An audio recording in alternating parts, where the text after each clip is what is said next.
بسم الله الرحمن الرحيم. قال لقمان لابنه يا بني إن القلوب مزارع فازرع فيها طيب الكلام فإن لم ينبت كله ينبت بعضه.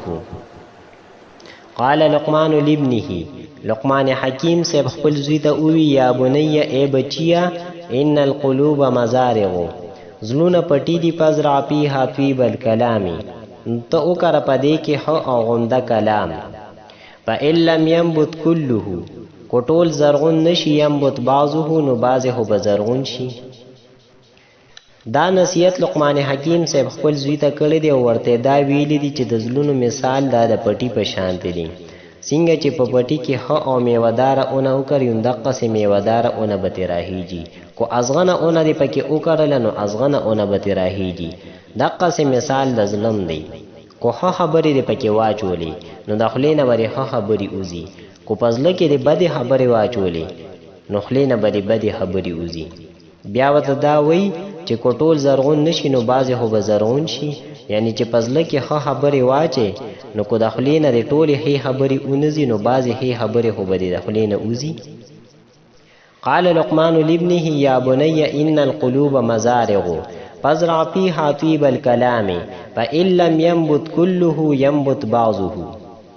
د دې باقی کلمات لغوي تحقیق په مخکې سبقونو کې تیر شوی او دا خاص کلمات داسې دي چې مزارع دا جمع ده.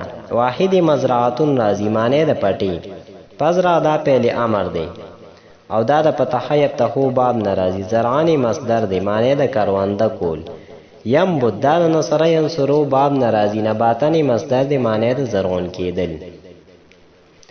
قال لقمان لابنه يا بني إن القلوب مزارع فازرع فيها طيب الكلام فإن لم ينبت كله ينبت بعضه.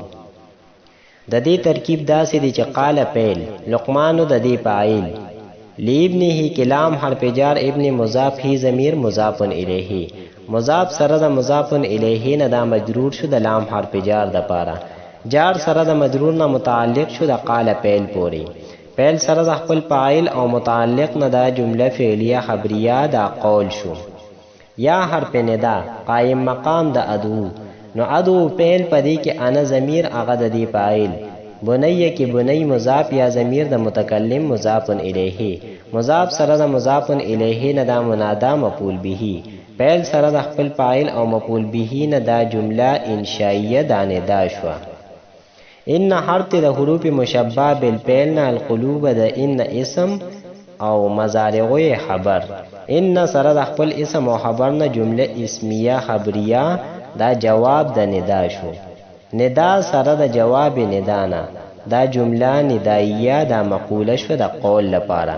قول سره د مقوله نه دا جمله قولیه شو. فزرع کی فا جزائیه ازرع فعل امر پدې کې انت ضمیر هغه د دې فاعل پی حرف جار ها ضمیر مجرور جار سره د مجرور نه متعلق شو ازرع فعل امر پوری. طیبه مضاف الکلام مضاف الیه مضاف سره د مضاف الیه نه دا مفعول به شو د فعل لپاره. فعل سره د خپل فاعل مفعول به نه دا جمله انشائیه دا جزا شو د شرط محذوف لپاره. هغه شرط محذوف داسې دی چې اذا کان الامر کذالک نو اذا کان الامر کذالک دا شرط فزرع فیها طیب الکلام دی جزا. شرط سره د جزا نه جمله شرطیه جزائیه شو.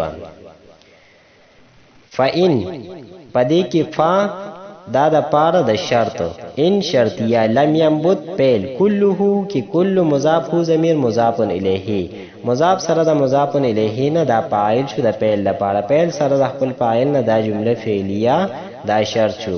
ينبت فعل بعضه کې بعض مضاف هو ضمیر مضاف الیه مضاف سره د مضاف الیه نه دا فاعل. فعل سره د خپل فاعل نه دا جمله فعلیه دا جزا شو. شرط سره د جزا نه جمله شرطیه جزائیه شو.